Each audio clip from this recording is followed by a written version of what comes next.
All right, good Tuesday morning, everybody. We are live talking about the weather. It's windy out there. We saw wind gusts earlier this morning and last night up to 45, 50 miles an hour. It was extremely windy. It still is outside. We'll take a look at the wind speeds, what's coming down the line later this week for the weather pattern. And a lot of folks are always asking and have been recently asking about the Arctic oscillation, the Arctic cold front, when the real brutally cold air will be here. So we'll talk about that, the timing, and everything else you need to know coming up in just a bit.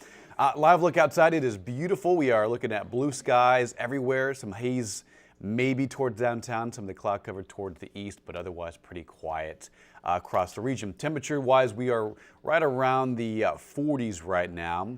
We'll warm up pretty nicely later on this morning. So here are the big headlines. Wind speeds coming down today. That'll be the great news. I know a lot of people are not happy about that. I mean, you know, trash cans are down the streets. It's just causing a problem outside because it's just so windy outside. And it's also very cold. It's providing a wind chill as well. But the next several days will be sunny. It'll be seasonal. Lows will be in the 40s, highs in the 60s, and some areas will drop into the 30s, especially tomorrow morning. And again, that's coming up in just a bit. And the Arctic cold front will arrive next week around MLK Monday. But right now it is clear across the state. You can see from Dallas to San Antonio, it is mostly sunny.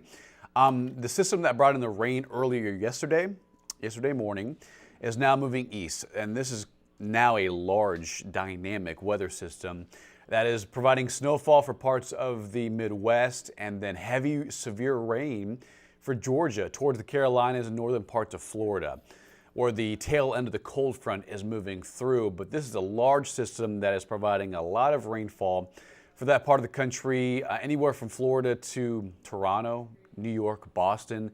This will become a large system over the next 24 to 48 hours. So if you're traveling in this area, if you have any friends or family flying into this region today or tomorrow, this will likely cause delays. You have high winds, you got rain, turbulence, and of course, wintry weather for parts of the Midwest from Chicago to Minnesota, all the way down to St. Louis, Missouri, and towards Arkansas as well, northern parts of Arkansas.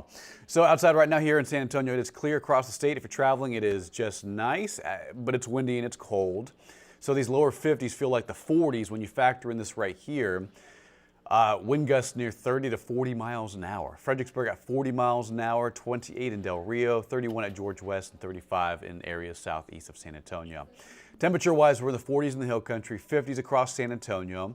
We'll make it up to about 60 later on today. It'll be a nice day. Winds will come down a little bit. They'll calm down and relax this evening, but still on the cold side. Today high, 60 degrees. If you're watching from our southern counties like Carrizo Springs towards McMullen County, Maverick County down I-35.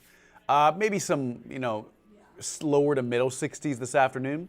But in San Antonio and around the area, probably the upper 50s to lower 60s, which is a little cooler than average for this time of year, but still nonetheless winter-like. And thankfully there's no rain in the forecast, not anytime soon.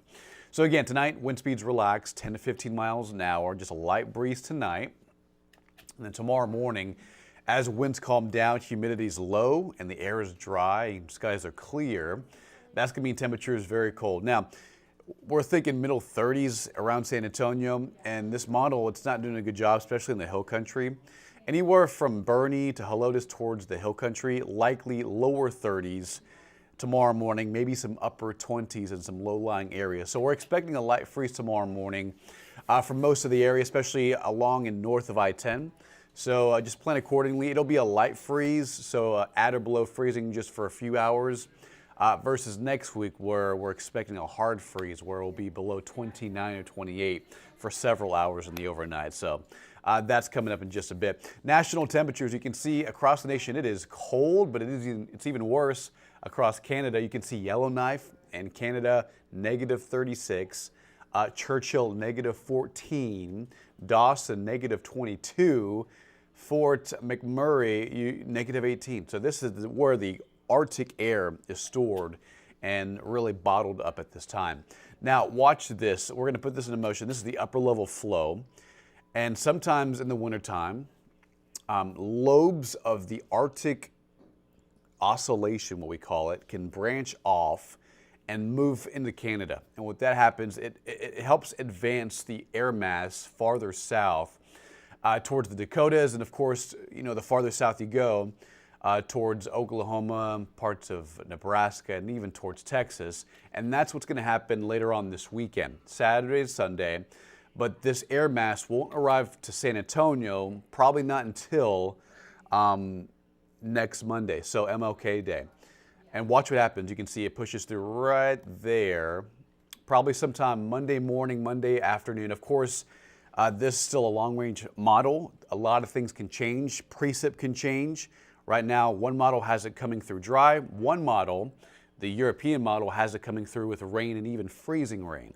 So we're not exactly confident on the precip forecast, but it coming through next Monday, we're pretty confident on.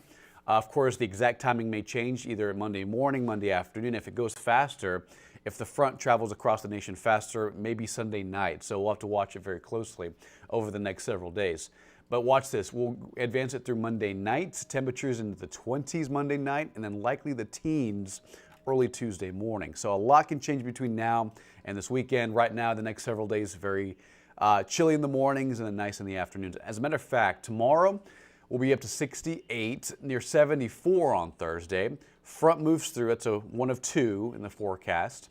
So on Friday, it'll be breezy. Winds will be moving around 20 to 30 miles an hour, a little cooler. High near 59 on Friday. This weekend should be just nice. Lows will be in the 30s and 40s with highs in the 60s, which is right around January average. And then here comes the Arctic cold front. Right now, we're putting high temperatures right around the upper 30s, and then lows likely in the 20s. So again, depending on when exactly it moves in, will dictate more about the temperature forecast and if there's any rain that comes along with it, which will continue to provide details in the coming days as we get more forecast data in the area.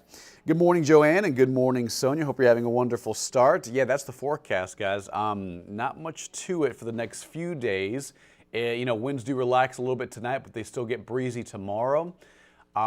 Pretty nice on Thursday, highs in the 70s. Enjoy that. Then a little cooler on Friday. This weekend should be nice. Highs in the 60s, lows in the 30s, with, again, the Arctic cold front arriving on the January 15th time. Exact timing is still up in the air. It's tentative, and we'll continue to update it as we get more forecast data in.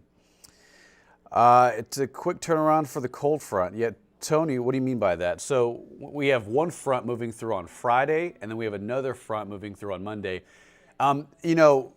When we're in this time of year, January, February, we get more cold fronts. They're more frequent. The upper level pattern sends them more often. And especially with the Arctic cold front, this one coming up next Monday, there's just so much cold air spilling down south from Canada that it's going to move in our direction next Monday. But the first one on Friday should be it'll be decent. I mean, we dropped from 74 to 59. That's pretty good. That's pretty strong in nature. But then dropping from 62 to 39 next week, that's a huge drop in temperatures. That's 23 to 25 degree difference in high temperatures. So that's going to be a very strong cold front next Monday and next Tuesday. Yeah. So next Monday is when that's when the Arctic cold front arrives. That'll be on MLK Day. Again, the timing on precip that may change. The GFS, the American model, has it coming through dry, but the European model has it coming through with rain and freezing precip. So right now we're keeping it dry until we get more forecast data in and it aligns and it comes into a consensus that we can put rain chances in the forecast. Mary, is it possible that it's going to snow next week? If you're watching from West Texas towards the Panhandle, there is a better chance of that happening, better likelihood of that happening. Lubbock, Amarillo, parts of West Texas. Some of the forecast guidance does bring in some wintry weather in that area, but for San Antonio and most of South Texas, right now we're going to keep it dry. There is a chance we may see a few flurries next Monday, next Tuesday, but it's very low at the moment. We'll have a better idea of what's going to happen in the precip range probably this upcoming Thursday and Friday as we get more forecast data in. But for right now, we'll leave it on the 7-day forecast a little longer. Guys, if you have any more questions, feel free to comment down on my social media, Instagram, Facebook, Twitter, or X. We can always keep up that way. I'm always posting on social media, so we'll always have the up-to-date forecast information on social media and of course on kents5.com, which I think we'll be posting something very soon on that as well. All right, that's it for the 7-day forecast, guys. Have a great Tuesday and be safe and stay warm.